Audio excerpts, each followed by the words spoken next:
السلام علیکم جی.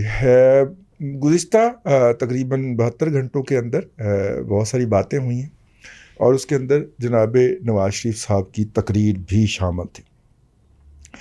تقریر کا ایک تو ہے ٹیکنیکل انالیسس کہ وہ ہو نہ سکی اور وہ رکوا دی گئی اور انٹرنیٹ کاٹ دیا گیا، اور اس کے بعد جو موبائل انٹرنیٹ ہوتے ہیں یا ان کی ڈیوائسز جو ہوتی ہیں ان کے حوالے سے بھی ڈیٹا جو تھا وہ غائب ہو گیا.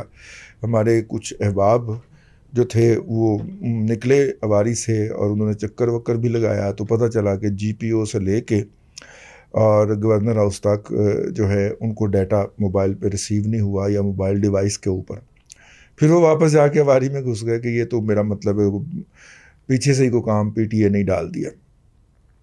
یہ تو اس کی ٹیکنیکلٹی تھی، لیکن ظاہر ہے کہ وہ کچھ لمحے کے بعد وہ پوری کی پوری تقریر جو تھی وہ نواز شریف صاحب کے اپنے یوٹیوب کے اوپر بھی لوڈ ہو گئی اور ٹویٹر کے ذریعے شیئر ہو گئی، اور بھی بہت سارے لوگ جو تھے جن کو وہ ملی انہوں نے لوڈ کر دی، تو وہ ان کا پیغام تو پہنچ گیا. اس بات کا تجزیہ کرنا بہت ضروری ہے کہ انہوں نے اپنی تقریر کے اندر کیا پیغام دیا. دیکھیے، پہلے نواز شریف صاحب کی جب تقریر ہوتی تھی تو کہا جاتا تھا کہ وہ نام نہیں لیتے. پھر گوجرانوالا کا تاریخی جلسہ آ گیا پی ڈی ایم کا اور اس کے اندر انہوں نے نام لیے، اور جب انہوں نے نام لیے تو پھر جناب مریم نواز شریف صاحبہ نے بھی نام لینا شروع کر دیے اور ایک دفعہ آگی ہو گئے ہیں. اور پھر اس کے بعد جو تھا وہ ایک ہمیں نہیں پتا کیا سازشیں ہوئیں یا کیا رابطے ہوئے، اطلاعات بہت ساری ہیں، بہت سارے لوگوں نے اس پہ ولاگ کیے. پھر ہم نے دیکھا کہ جو باپ بیٹی جو ہیں نواز شریف صاحب اور مریم نواز شریف صاحبہ، انہوں نے ایک نام لینا زیادہ شدت سے شروع کر دیا. دوسرے ناموں کے اوپر وہ درمیان میں یہ بھی آیا کہ انہوں نے 2 سے نام بڑھا کے 3 کر لی ہیں جی. لیکن یہ ہے کہ جیسے ہی وہ ہوا تو پھر نام جو تھا وہ 1 تک محدود ہو گیا اور اس نام کے خلاف عدالت کے اندر عرضی بھی ڈال دی گئی. عدالت کے اندر عرضی ڈلی یا نہیں ڈلی، لیکن مریم نواز شریف صاحبہ نے عدالت سے نکلتے ہوئے جو پریس کانفرنسز کیں ان کے اندر وہ نام بار بار انہوں نے دہرایا. اب یہ تو اس کی صورتحال ہو گئی اور اس کے اندر انہوں نے مطلب کہ فیض حمید صاحب کا نام لیا جی اور گاج واج کے لیا، اور باقیوں کے نام جو تھے وہ آہستہ آہستہ غائب ہو گئے. یہ جو تقریر انہوں نے آسما جلانی فاؤنڈیشن کے منعقد کردہ سیمینار میں اواری لاہور میں کی اور جس کے اندر رکاوٹ ڈالی گئی، اس کے اندر انہوں نے وہ ایک نام بھی نہیں لیا. خیر، یہ اس کے اوپر توجہ رکھ کے ایک پارٹی بیٹھی ہوتی ہے پیپل پارٹی جس کا نام ہے، تو اگر وہ نام نہ لیں تو پھر بھی ان کو مسئلہ ہوتا ہے، اگر وہ نام لے لیں پھر بھی ان کو مسئلہ ہوتا ہے، اگر وہ ایک نام لیں تو پھر بھی ان کو مسئلہ ہوتا ہے، اگر وہ کوئی نام نہ لیں تو پھر بھی ان کو مسئلہ ہوتا ہے.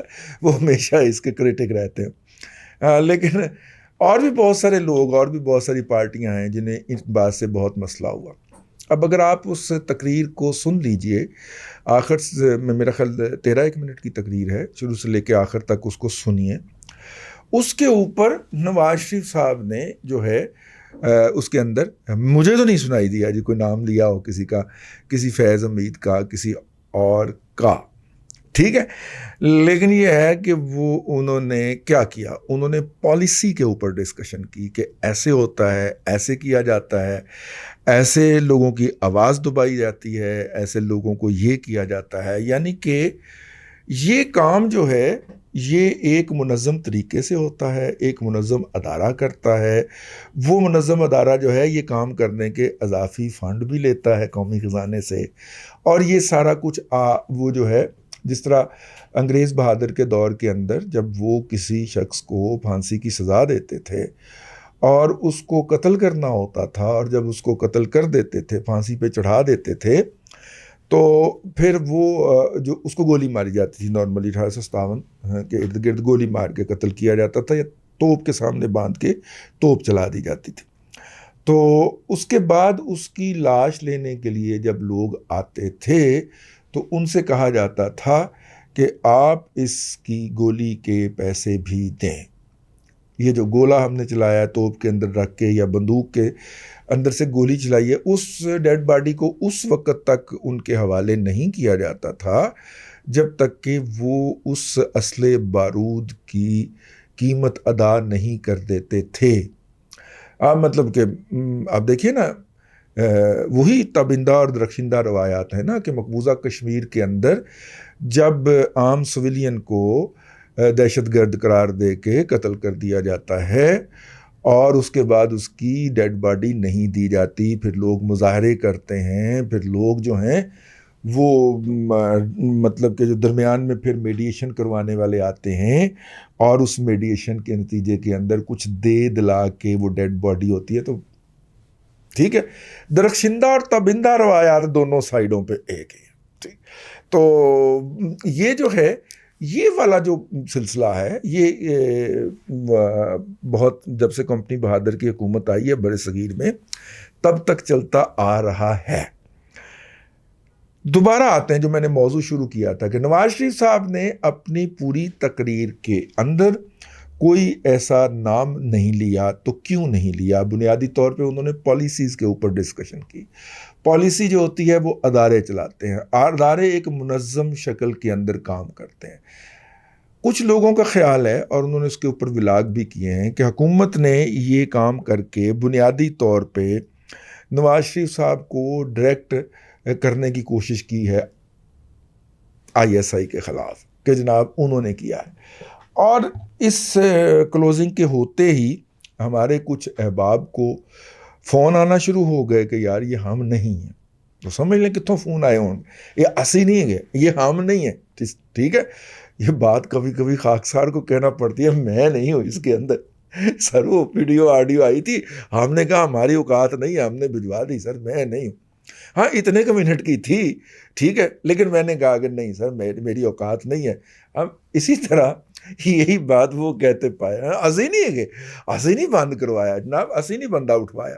ویسے یہ ایک اسٹریٹجی بھی ہو سکتی ہے، لیکن نواز شریف صاحب نے جو کسی کا نام نہیں لیا اور ایک پالیسی فریم ورک کی بات کی، اس پالیسی کو کرٹیسائز کیا، اور پالیسی جو ہے وہ ادارے چلواتے ہیں۔ تو اس کا مطلب یہ ہے کہ انہوں نے اب ڈپارٹمنٹ کے سب ڈپارٹمنٹ کے خلاف کوئی محاذ نہیں کھولا، ہاں پورے ڈپارٹمنٹ کے خلاف محاذ کھولا ہے پایان، ٹھیک ہے۔ کچھ لوگ دوسری بات کر رہے ہیں، میں سمجھتا ہوں کہ انہوں نے پورے ڈپارٹمنٹ، مطلب یہ جو غلط کام ہو رہا ہے یہ کون کر رہا ہے، ٹھیک ہے، اور جو بھی کر رہا ہے منظم طریقے سے کر رہا ہے، تو پھر اس پورے انتظام کے خلاف جو انہوں نے تنقید کی ہے، جس کا مطلب ہے کہ کسی ایک ڈپارٹمنٹ یا اس کے سب ڈپارٹمنٹ یا کسی افسر کا قصور نہیں ہے، پورے ڈپارٹمنٹ۔ ہاں اس کا یہ مطلب ہے، بہرحال کچھ لوگ جو ہیں وہ امید کے دوسرے سورج چڑھا رہے ہیں، کچھ اور طرح سے اس کو انٹرپریٹ کر رہے ہیں، یہ ان کی انٹرپریٹیشن ہو سکتی ہے۔ میری اس کنٹینٹ انالیسس کے بعد جو نواز شریف صاحب کی تقریر ہے اس کے بعد یہ رائے ہے، تو میں نے کہا کہ یہ رائے جو ہے نا وہ صبح صبح آپ کی خدمت میں پیش کر دی جائے، کیونکہ اصل میں معاملات جو ہیں وہ ذرا نازک سمت میں بڑھنے لگ پڑے ہیں۔ تو یہ کچھ ذہن میں تھا کہ اس کا کنٹینٹ انالیسس کر کے دیا جائے، ایک ایک لفظ کو اور اس کو کیا جائے۔ وہ آپ خود سن لیجئے جو ان کی 13 منٹ کی تقریر ہے، اور اس کے بعد ہمارا ویلاگ سن لیجئے، کچھ سمجھ آئے گا آپ کو بھی، ٹھیک ہے۔ تو جنگ جو ہے اس کا ایونیو بڑھنے لگا ہے، اس کا محاذ پھیلنے لگا ہے، ٹھیک ہے۔ اور جب پھیلیں گے تو ظاہر ہے کہ پھر دیکھیں گے ورک فورس کہاں کہاں پہ کس کس کے پاس کتنی ہے اور وہ کس طرح روب عمل آتا ہے۔ ایک بات میں بتاتا چلوں، یہ جو ویڈیو پرسوں رات کل رات جو جاری ہوئی تھی، اس وقت ایک آڈیو جاری نہیں، سوری، جو آڈیو جاری ہوئی تھی وہ ایک آڈیو نہیں تھی، اس آڈیو کے ساتھ 2 اور آڈیوز بھی جاری ہوئی تھیں۔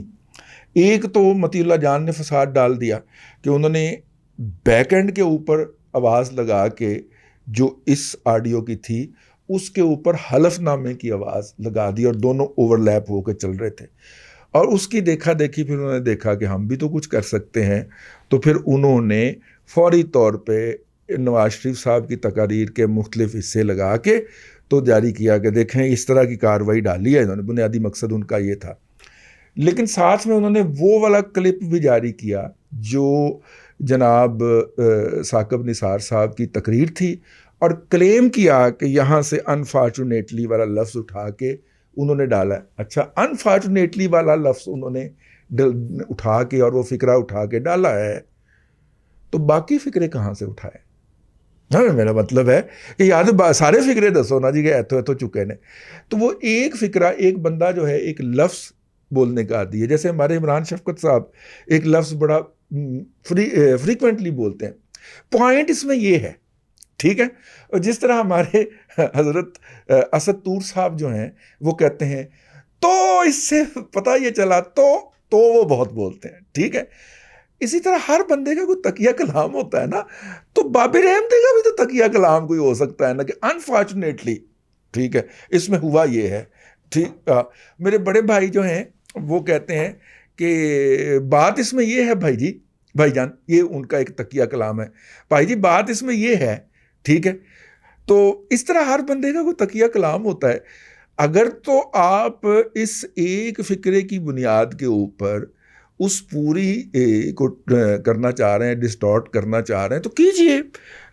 آپ کی 99 کمپنیاں ہیں سر وہاں پہ، باجکو گروپ کی پتہ نہیں کیڑے کیڑے باجوے شامل ہیں، اور ان کے یقیناً لیگل ایڈوائزر بھی ہوں گے، کیونکہ اتنی بڑی اور اتنا بڑا گروپ آف کمپنی تو ہو نہیں سکتا کہ وہ صرف آف شور کنسلٹنٹ کی بنیاد کے اوپر ہی چل رہی ہو، اس کا ایک پراپر لیگل ایڈوائزر ہوتا ہے۔ کمپنی کا پیسہ لگنا، پلے سے لگنا کوئی نہیں ہے سر۔ تو اس کو مطلب کہ پہلے بھی اس نے احمد درانی نے آپ کے اوپر خام خواہ الزام لگا دیا تھا، تو اب سر اس کو تو ضرور لے کے جائے نا۔ دیکھیں نا، آپ کو مل گیا ثبوت کہ جناب یہ ڈسٹارٹ کی گئی ہے، اور احمد درانی امریکہ میں بیٹھا ہوا ہے اور امریکہ سے اس نے جاری کی ہے۔ آپ کا لوکس سٹینڈ آئی بنتا ہے، تو اس لوکس سٹینڈ آئی کی بنیاد کے اوپر امریکی عدالت میں جائیے، 8 سے 15 سال کے لیے اس کو احمد درانی صاحب کو اندر کروائیے، اور اس کے جو ہے اور دنیا کے اندر اپنی جو ہے وہ ایمانداری کے جھنڈے گاڑیے۔ میں نے کہا کہ یہ آپ کو اپڈیٹ کرتے چلیں۔ اللہ آپ کو آسانیاں عطا کرے، اور آسانیاں خلق خدا میں تقسیم کرنے کی توفیق عطا کرے۔